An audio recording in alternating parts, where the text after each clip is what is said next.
This Christmas, there's only one soap that can make women naughty again. Tactical Soap. Pheromone-infused soap for men, proud channel sponsor of 21 Studios. I'm Anthony Dream Johnson, and I approve this soap. Order now at the link below. Use coupon code 21C for 10% off now.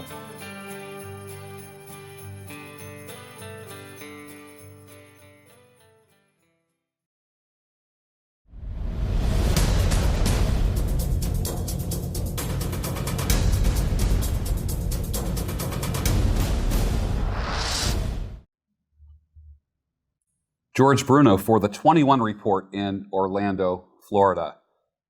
We're talking today with Donovan Sharpe from donovansharpe.com.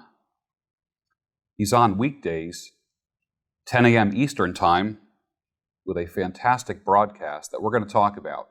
So far, what is your impression of the 21 convention? This, George, this has been a first-class event. I heard about the event last year, and I heard about all the speakers and just the level of quality in terms of the content, the audience, the speakers, etc. And when I got the invite, of course I said sure, but I got to tell you, I was completely shocked. Like, I still am completely shocked at the level of professionalism, from the security, from the setup, from the, to the stage, the accommodations, everything has been. It's really blown my mind. And oh, by the way, I've gotten to meet some of my heroes. When I first found the red pill, I'm actually rubbing elbows and I'm on the same stage as those guys. So it's been a great experience for me all around. Yeah. There's a lot of moving parts and everything is well orchestrated. Yes. It really is. Absolutely. I mean, you just got whisked off stage. You just spent some time speaking to a large group of men. Oh, yeah. In a nutshell, what did you teach them this morning? Well, what I taught them was that we talk about living the red pill life, as we call it, the red pill life, living a life of dominance, doing things on your own terms. And everyone is well aware of the benefits. We know the spoils. We know what the advantages are. We know what good can come of your life. But very few times do people point out not only what it takes to get there, what it takes to maintain it. And the name of my speech was The Residual Cost of Living the Red Pill Life. Like, listen, once you've reached the pinnacle, you've still got some work to do.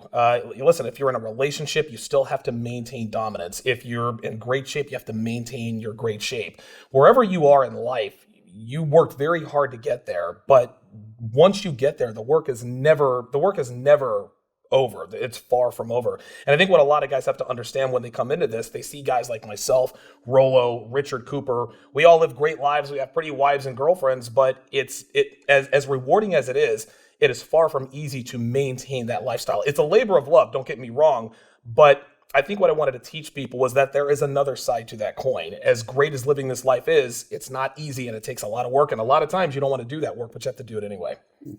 Is your broadcast also a podcast? There's an audio version of it as well? Yes, my podcast. What I do is I shoot it on YouTube.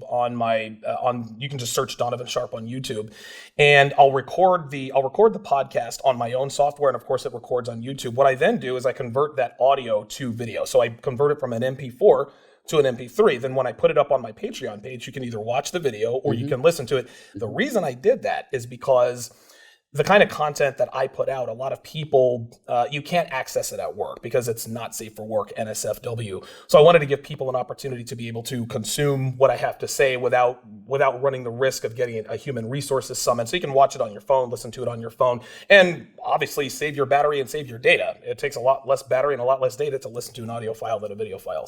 So you're on Patreon as well. You have a private community, as a lot of people do, and that's different content. Yes. That's content that's not going to get boycotted, or you're not going to get shut down because you said something that offends somebody. So I think that's the benefit of having a private community. Is that correct? Absolutely. The reason I went to Patreon in the first place is because this is October. In March of this year, I think it was either March or April, my YouTube channel, I had almost 20,000 subscribers, and just like that, they shut me down. I remember that. Yeah. And I always had a backup plan. I knew eventually that YouTube was going to shut me down because YouTube doesn't really like our kind of content, social justice warriors, etc. So I had a contingency plan in place. Of course, I used different software. I had already started a Patreon page, but yeah. the reason why it's important for me to have somewhere where people can come and, get the real content without having to worry about anything getting watered down is because people need to see that. And it's great. This is great because it puts a little bit more money in my pocket, and it also filters out would-be infiltrators, social justice warriors, women. They like to do what's free and easy. It's easy to go to YouTube and click on report this video. It's easy to tell all your friends. Well, nobody's going to pay $5, $8, $25 to go in and infiltrate anybody. So it's a way to insulate myself from that kind of nonsense. At the beginning of the conference, I was making my rounds amongst the guys, and one of my introduction questions is, how did you get here? In other words, like, where did you come from? Like, are you from Denver? Are you from LA? How was your flight, et cetera, et cetera. But a lot of people would answer when I would say, how did you get here? They would say, Donovan Sharpe. Wow. Really? Yeah. Oh, wow. There's a lot of guys here because of you. Oh, my goodness. I tell you what, man, this is, it blows me away. I've never been in a situation where someone walks up to me who knows who I am, but I don't know who they are. Mm-hmm. This has been all new to me. The heroes dinner the other night, I'm with my attractive girlfriend, and guys are, they're bombarding me with it's one of the coolest experiences I've ever had. And to me, the most rewarding thing, other than, meeting the other guys that do this, is having guys come up and say to me, yeah, you made a difference in my life. I was in a bad situation, and your raw, unfiltered advice really kind of helped me out of this rut. And like, when you hear stories like that, like, this is what you do this for. And to hear that a lot of people are telling me, hey, you know what? I came here because of Donovan Sharpe. That was crazy. And I got here late Friday afternoon, and as soon I walked in, of course, Richard Cooper says, hey, Donovan Sharpe just got here. And I don't know what I expected, but everyone turns around and starts clapping. My vision went blurry. That had never happened to me before. I'm trying my best to say, oh, wow, this is really happening. So that's been crazy. It's really cool to meet content creators that you've watched and respected, and then you mix among them because you are one of them, and you go from kind of fan to being one of them. Yes. And just like that. Oh, my goodness. Just like that. How is that for you? Oh, man. The very first person I saw when I walked into the conference room was Ed Lattimore. Yeah. And it was funny because when we both became fanboys at once, I walked up and I touched him, and we both looked at each other like, oh, yo, it's Ed, it's Donovan. And so the transition from being, a respected content creator to being a fanboy, and I told people, listen, guys, I'm going to be a fanboy out there. I'm going to get autographs and I'm going to get pictures too. But the transition has actually been kind of cool. It's not as hard as I thought it was going to be because, the guys here have been very respectful of your time. They understand that you're here to make content and to bring your passion, bring your energy. But by the same token, they understand that you're here for a purpose, and they try not to bombard you. But Richard, Rollo, Ed, Alan Roger Curry, all those guys they've been equally gracious. It's really cool to meet some of your heroes who also say, yo, you're one of my heroes too. So it's been kind of weird at the beginning, but you do get used to it. It is a little bit different, but it's something that you get used to the longer you're here. My brother is also attending the convention, and he was a big fan of yours. And I brought him over to meet you. And later on in the day, I said, so how'd it go with Donovan? He says, he is jacked. I said, yeah, he is. I said, not only in body, but in his mind as well. And you're consistent with the theme of so many other speakers of do the work, be the best version of yourself, take full ownership and responsibility for your life.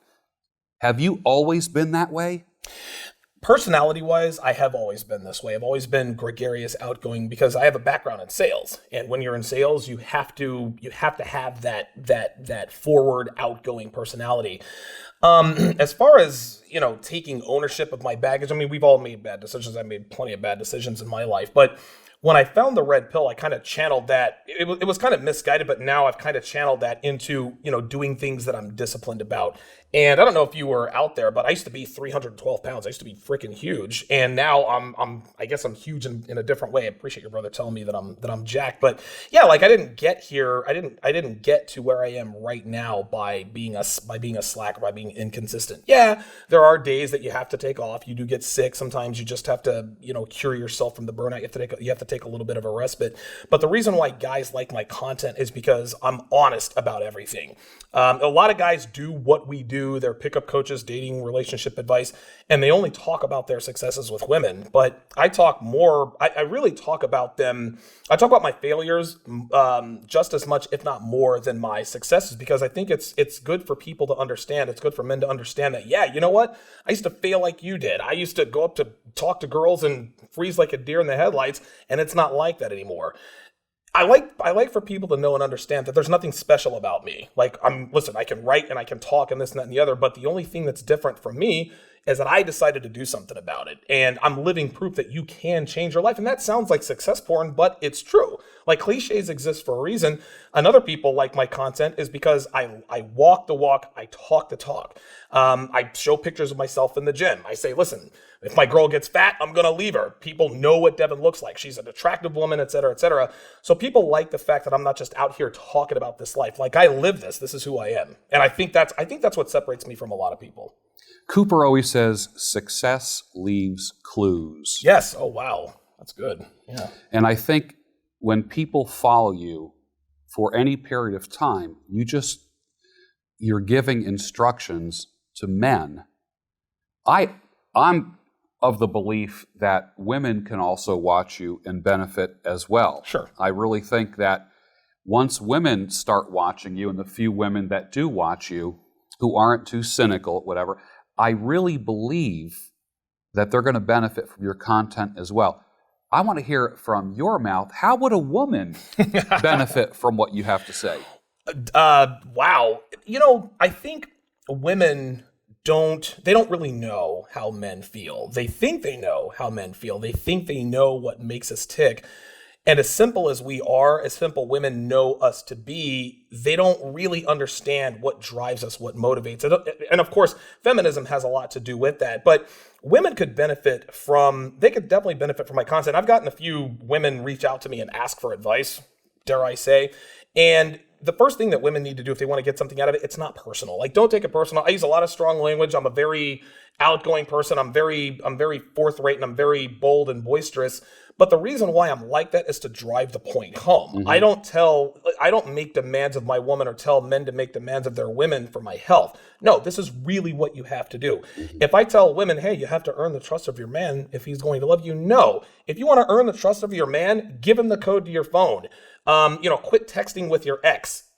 Quit engaging in all of these behaviors that are conducive to infidelity. And women, unfortunately for them, they don't really listen to what you say. They listen to how you say it. Mm-hmm. And if women would listen to what I say and rather than how I say it, they could really get a lot from my content. But of course, women are driven by their emotions. And that's why a lot of women don't really like me when they watch me. But if they could learn to divorce facts from feelings, yeah, they could certainly benefit, because listening to me could and would turn you into a better woman. You just have to get past that initial shock of seeing me on camera wagging my finger at people.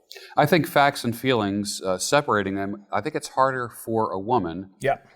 I think it's easier for a man, but I think a man can benefit if he lives more by facts than by feelings. And absolutely. I find that a lot of, I guess I would call either like beta or blue pill or pre-transformational men are living by their feelings. But you're not teaching people to be a stone cold prick either. Right.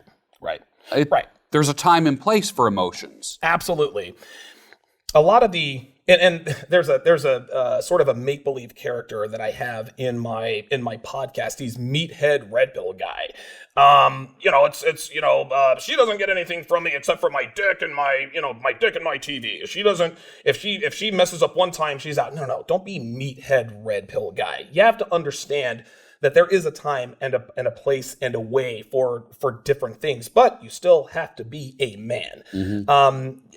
Not to say that you ever show your feelings to women purposely, but your feelings are going to come out at times. You just want to minimize that as much as possible. And you have to know, again, you have to know when to hold them and know when to fold them as far as your feelings are concerned. So don't be Captain Red Pill guy, meathead Red Pill guy who's just going to be, Captain Douchebag and I only use women for sex. Listen, if you want to go through that stage, that's perfectly fine, but that's not sustainable. We're not robots. Men, we have emotions too. We get angry, we laugh, we cry just like women do. Women are just more susceptible to being governed by their feelings. Men who are governed by their feelings do so because they choose to. You don't have to. You're a man. We are genetically predisposed to be pragmatic, to be rational, to be reasonable. So, but by the same token, that doesn't mean that you have to be completely devoid of emotion or feeling. You just kind of have to pick and choose the places and the ways that you express these things.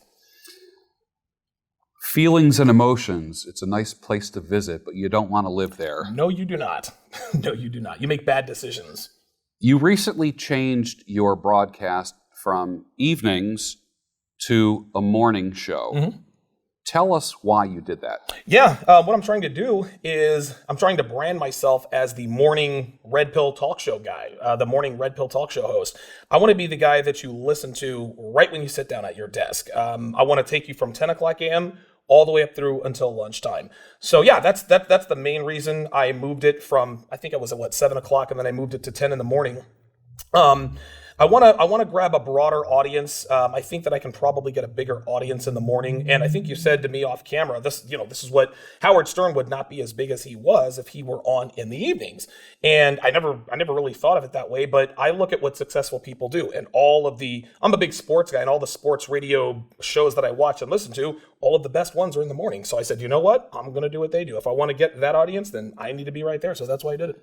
I have a couple good friends that you might know, a man by the name of Ray Didinger. Do you know Ray? I have heard of him, yes. He's on WIP in the mornings with, he's like the top Eagles scholar. Oh, yeah. And he is the man. He's been on ESPN. Another guy, Dick Vermeil. Oh, of course. Classic. Of course, yeah. Eagles coach. Bernie Perrant. Yeah, oh yeah. Which I would love to hook you up with these guys. I would love to just say, let's all have dinner together. That would and be great. Pick a restaurant and just get a table and we all just sit and talk. I think that would be fun, being that you're a sports guy. I think people have said to me that you would be good on sports talk. I've heard people say that. Yeah, it's actually, I get complaints every now and again because when I'm talking, and I'm a big sports guy, and my love of sports, sometimes I will sort of marry them up into what I'm talking about. Yeah. For example, guys ask, "Hey, Donovan, you lived the player life in Vegas. Why did you give it all up?" Yeah. Well, Ray Lewis, former linebacker for the Baltimore Ravens, now Hall of Famer, he famously said, "When it comes to my salary, Sundays you get for free, right? Mm-hmm. I play on Sundays for free. What you are paying me for is Monday through Saturday, the film study, the OTAs, the walkthroughs, the 2-a-day practices, the training camps, et cetera, et cetera." And so men don't retire from the game of football because they're tired of playing every Sunday. No, they're tired of the preparation. I gave up the player life because I was no longer motivated to do what was necessary to add new girls to my roster. So I use things like that to sort of marry the world of sports into sort of the red pill life. Every once in a while, I will get off on a tangent and people say, "Hey, stay on topic. This isn't a sports show." But I've kicked around doing a sports show, but I think I'm going to stick to this for a little while. Who knows? Maybe I'll parlay that into something else. But yeah, I'm definitely a big sports talk. I think I would be good at sports talk, but it's not something that I really would like to do full time. I think there's a crossover. I think there is too. I think there's an interesting crossover there. Yeah.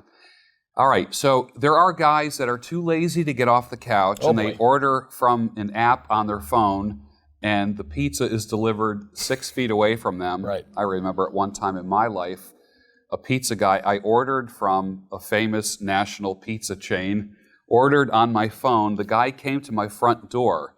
I didn't even get off the couch. I just said, "Come on in." Oh, wow. He brought the pizza over and put it on the coffee table, and I tipped him. And so When I say speak to that man sitting on the couch, there was a time when I was that guy sitting on the couch, but there's millions of others out there sitting out there.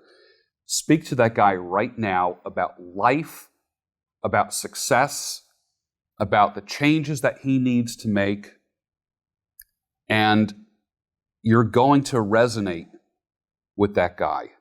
He's listening to every word. Yeah. To the guy who's on his couch or on his computer watching right now, I really want you to understand, and I really, really want you to listen to this. I am you. I used to be you. There's nothing special about me. There's nothing special about what I do. The only difference between me and you is that I'm on this side of the camera. I made the decision to change my life, and it didn't just happen overnight. It was a series of unfortunate events that sort of led me to where I am now. But there was a focal point in my life where I had to make a decision. Hey, I'm either going to change or I'm going to stay where I'm at. You're in that position right now. And if you ever doubt that there's no way that you can change your life, you have to understand that you are a man. And if you're a man, you can literally do anything it is that you want to do. This isn't Saturday morning special. I'm not telling you this to make you feel good. I'm telling you this because it's true. I was the biggest loser there was out there. I was renting apartments for girls. I was buying girls flowers. I was dating girls who had committed paternity fraud. I was dating girls who were sleeping with their boyfriends and with their ex-boyfriends in prison. I was that guy. I was the lowest of the low. And now I'm Donovan Sharpe. And again, if a guy like me can come up from such, I don't want to call it squalor, but if I can come as far as I have, then you definitely can. Again, nothing special about me. I am you and you are me. The only difference is decision. It's on you, man. You're the one that's going to have to make that decision. No one's going to make you do it. Like I can sit here and tell you everything that you want to hear, and you can be all motivated, but when it comes down to it, you're the one that's going to have to take action. And when you do, your life is going to change pretty substantially. I love that. Yeah. That's great. That's very actionable. And it's taking extreme ownership. Yes, absolutely. Yeah. And it all, just real quick, do it one step at a time. Nobody hits a 5-run home run. You got to get runners on base first. So at first, man, listen, stop. Maybe change your diet a little bit. Then the next week, sign up for a gym. The week after that, find a podcast, donovansharpe.com. That's probably a good place to start. Make subtle changes every single week, but keep making those changes. You can't make them all at once because you're going to get overwhelmed and you're going to give up. It's like progressive load when you're lifting weights. You're not going to squat 300 pounds the first day you're in the gym. No, you start with 100 pounds and you go to 105, 110. It can be done. You have time. It's not too late. I'm 41. Right? I look the best I've ever had in my life, and I'm happier than I've ever been in my life. And I didn't really start living this life until I was in my early 30s. So it's never too late, man. You got to get off your ass and do something about it, and you have to continue to make that progress. Add something progressive load every single week. That's my advice. And as I wrote down what you said earlier, own your bullshit. Yeah. Yep. That's right. It's nobody's fault, right? Like listen, we all make decisions. But the reason why you are where you are is because of you. You can blame it on women. You can blame it on your parents. You can blame it on the man. You can blame it. No. We live in America, man, and you can do whatever you want. And there's no excuse today, especially these days. There is no excuse not to be living the life you want. Again, the difference between me and you is decision. And you can do that. You just have to make that decision. Wow. As I said in another interview, America's got talent. And its name is Donovan Sharpe. I like that. This is George Bruno for the 21 Report with Donovan Sharpe. Thank you, Donovan. Thank you. Appreciate it.